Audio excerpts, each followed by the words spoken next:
السلام علیکم ورحمۃ اللہ وبرکاتہ۔ میرے انتہائی واجب التعظیم سامعین گرامی القدر، جس طرح گزشتہ نشست کے اندر ہم نے سیدنا جعفر طیار رضی اللہ تعالیٰ عنہ کے سیرت و کردار کے کچھ گوشے آپ کی خدمت میں عرض کیے تھے، آج پھر اسی پاک باز اور بے باک نوجوان جس کے سحر بیان نے ایک وسیع و عریض سلطنت کے عظیم الشان بادشاہ کے دل کو پگھلا دیا تھا اور اپنے غریب الدیار بھائیوں کی طرف بڑھتے ہوئے مصائب و آلام کے بھڑکتے شعلے ٹھنڈے کر دیے تھے، انہی کے سیرت و کردار کو آگے لے کر چلتے ہیں۔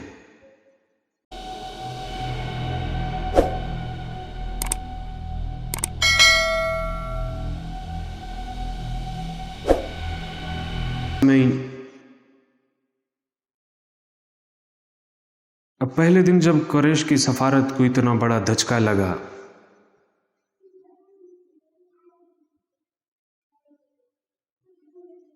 اور انہیں رسوائی مقدر ٹھہری تو ان کے جذبات مزید برانگیختہ ہوئے اور پھر وہ ایک اور دوسرے وار کے لیے تیار ہونا شروع ہو گئے۔ اس پر سیدنا عمر بن العاص رضی اللہ تعالیٰ عنہ نے اس وقت اپنے وفد کے رفقا کو مخاطب کر کے کہا کہ ہمیں شکست تسلیم کرنے کے بجائے ایک مرتبہ پھر نجاشی کے دربار میں حاضر ہونا چاہیے۔ اور حضرت عمر بن العاص رضی اللہ تعالیٰ نے فرمایا کہ کل میں بادشاہ کے دربار میں ایک ایسی بات عرض کروں گا کہ جس کے بعد بادشاہ کے لیے ان مہاجرین کو بے دخل کرنے کے علاوہ کوئی چارہ نہیں ہوگا۔ اس پر عبداللہ ابن ربیعہ نے حضرت عمر بن العاص رضی اللہ تعالیٰ عنہ کو روکنے کی کوشش کی۔ مسلمانوں کی پہلے دن کی گفتگو سے عبداللہ ابن ربیعہ کے دل میں مسلمانوں کے لیے نرم گوشہ پیدا ہو چکا تھا۔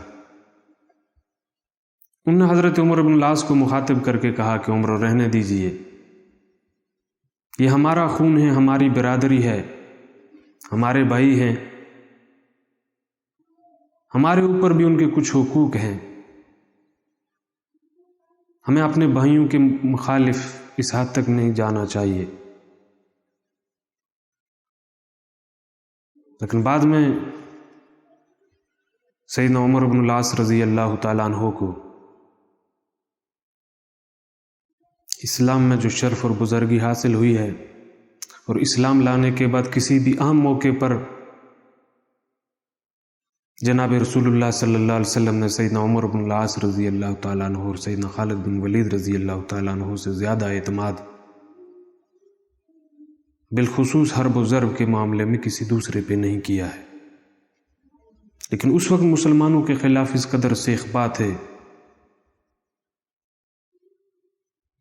اور اس قدر شقاوت کا مظاہرہ کر رہے تھے کہ انہوں نے عبداللہ ابن ربیعہ کی بات کو رد کرتے ہوئے دوسرے دن پھر عمائدین کے ذریعے بادشاہ کے دربار میں حاضر ہو کر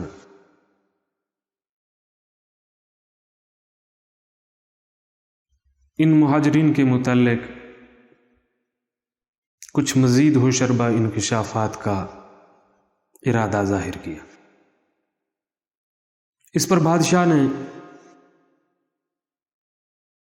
دونوں فریقوں کو دوبارہ دربار میں طلب کر لیا۔ اب جب مسلمانوں کے پاس یہ دوبارہ اطلاع پہنچی تو مسلمانوں نے غور اور فکر کرنا شروع کیا کہ آخر وہ کون سی ایسی بات ہو سکتی ہے جس سے بادشاہ کو دوبارہ ہمیں طلب کرنے کی نوبت آن پہنچی۔ تو غور و خوض کے دوران ان کے ذہن میں یہ بات آئی کہ ہم جب دربار کے اندر داخل ہوئے تھے تو ہم نے آداب شاہی بجا نہیں لائے تھے، جس طرح عمائدین سلطنت نے اور جس طرح قریش کے سفارتکاروں نے بادشاہ کے سامنے سجدہ کیا تھا، ہم نے اس طرح بادشاہ کا سجدہ بجا نہیں لایا ہے۔ اور شاید اس پر اب عرب کے وہ سفارتکار بادشاہ کو اکسا رہے ہوں گے، تو ہمیں کیا طرز عمل اپنانا چاہیے۔ جب مہاجرین کے درمیان مشاورت ہوئی تو اتفاق رائے سے ان کے درمیان یہ بات طے پا گئی کہ ہمیں جس طرح کے بھی حالات کا سامنا کرنا پڑ جائے، لیکن ہم بادشاہ کے سامنے سجدہ بجا نہیں لائیں۔ جب دوسرے دن پھر دونوں وفود بادشاہ کے دربار میں پہنچے تو عمائد سلطنت کی طرح آل حرب نے پھر سجدہ بجا لایا ہے، لیکن مسلمانوں کے وفد نے پھر دوبارہ بادشاہ کے سامنے سجدہ بجا نہیں لایا۔ اس پر سیدنا عمر بن العاص رضی اللہ تعالیٰ عنہ نے نکتہ تو اٹھایا ہے، لیکن اصل میں بات یہ نہیں تھی۔ جب بادشاہ کے سامنے یہ نکتہ اٹھایا تو بادشاہ پھر مہاجرین کی طرف مخاطب ہوا اور مہاجرین کے وفد سے پوچھا کہ آپ نے میرے سامنے سجدہ بجا کیوں نہیں لایا؟ تو پھر سیدنا جعفر طیار رضی اللہ تعالیٰ عنہ گویا ہوئے اور عرض کیا، بادشاہ، ہم صرف ایک ذات کے سامنے سربسجود ہوتے ہیں اور وہ ذات ہے احکم الحاکمین کی، اس کے علاوہ ہم کسی کو سجدہ بجا نہیں لاتے۔ یہ ہمارے دین کے خلاف ہے، یہ ہمارے نبی کی لائی ہوئی شریعت کے خلاف ہے۔ بادشاہ نے عمر بن العاص رضی اللہ تعالیٰ عنہ کی طرف مخاطب ہو کر پوچھا کہ آپ کیا ایسے انکشافات کرنا چاہتے؟ تو حضرت عمر بن العاص رضی اللہ تعالیٰ عنہ اس وقت بادشاہ کے سامنے یہ نکتہ اٹھایا ہے کہ بادشاہ، ان سے یہ پوچھئے کہ یہ آپ کے پیغمبر اور رسول حضرت عیسیٰ کے متعلق کیا رائے رکھتے ہیں۔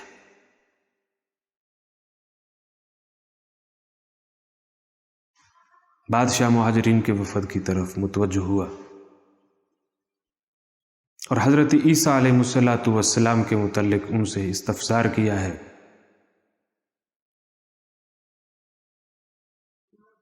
جس پر سیدنا جعفر طیار رضی اللہ تعالیٰ عنہ نے جواب دیا ہے، فرمایا، بادشاہ، ہم سیدنا عیسیٰ علیہ السلام کے متعلق اللہ کا بندہ، برگزیدہ بندہ اور اللہ کا رسول ہونے کا ایمان رکھتے ہیں، اس سے زیادہ کچھ نہیں رکھتے،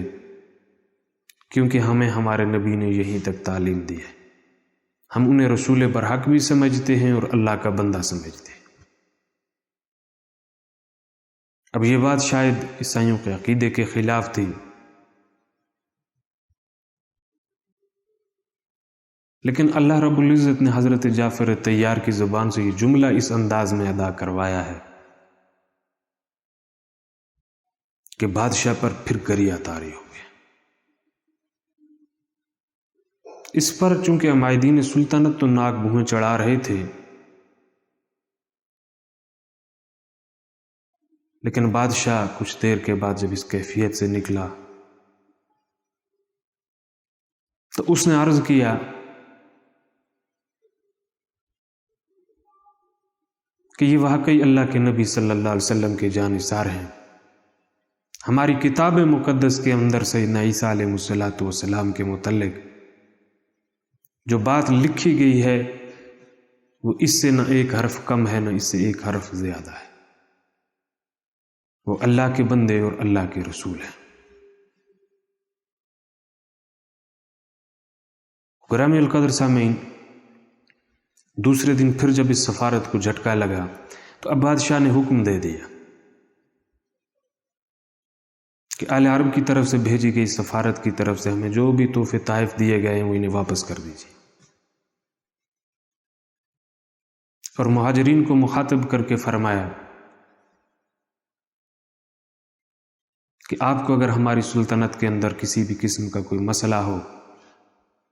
آپ کو کوئی تکلیف دے رہا ہو، کوئی تنگ کر رہا ہو،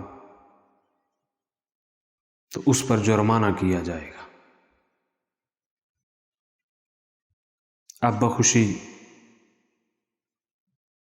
سکون اور اطمینان کے ساتھ اپنی زندگی گزاریے اور ہمارے ساتھ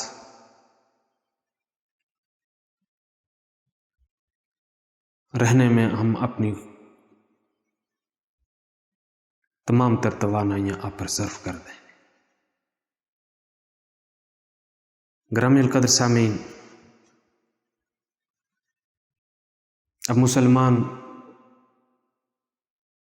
سکون اور اطمینان کے ساتھ حبش کے اندر رہنے لگے، اور یہ اتنا طویل عرصہ رہے کہ سیدنا جعفر طیار رضی اللہ تعالیٰ عنہ 13 سال تک حبش کے اندر مقیم رہے۔ اس دوران کئی عام غزوات گزرے، بدر، احد اور حنین تک کے مارکے، حتیٰ کہ نبی دو عالم صلی اللہ علیہ وسلم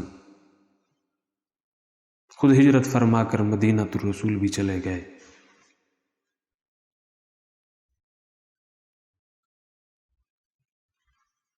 تو سیدنا جعفر طیار رضی اللہ تعالیٰ عنہ نبی دو عالم صلی اللہ علیہ وسلم کے ساتھ حد درجہ مشابہت رکھتے تھے، صرف شکل و شبات میں ہی نہیں بلکہ ورع اور تقوی میں بھی نبی دو عالم صلی اللہ علیہ وسلم کی اقتداء اور اتباع کرتے ہوئے اس طرح ڈھل گئے تھے کہ انہیں عبادت، ورع اور تقوی اور معاملات میں بھی نبی دو عالم صلی اللہ علیہ وسلم کا عکس کامل کہا جا سکتا ہے۔ آپ انتہائی تنگ دست ہونے کے باوجود انتہائی فراخ دل اور انتہائی سخی تھے۔ حضرت ابو ہریرہ رضی اللہ تعالیٰ عنہ فرماتے ہیں کہ جب ہم اصحاب صفا تنگ دستی کی وجہ سے، بھوک کی وجہ سے پریشان ہوتے تو ہماری نظریں جس کے انتخاب پر اور جس کے انتظار میں رہتی تھی وہ حضرت جعفر طیار رضی اللہ تعالیٰ عنہ تھے۔ تنگ دستی کے باوجود سخاوت سیدنا جعفر طیار رضی اللہ تعالیٰ عنہ کا تغرہ امتیاز ہے۔ گرامی القدر سامعین، اگلی نشست میں ہم حضرت جعفر طیار رضی اللہ تعالیٰ عنہ کی بقیہ زندگی اور شہادت تک کے واقعات کو بیان کر کے اس سلسلے کو اختتام پذیر کریں گے۔ تب تک اجازت دیجیے، فی امان اللہ۔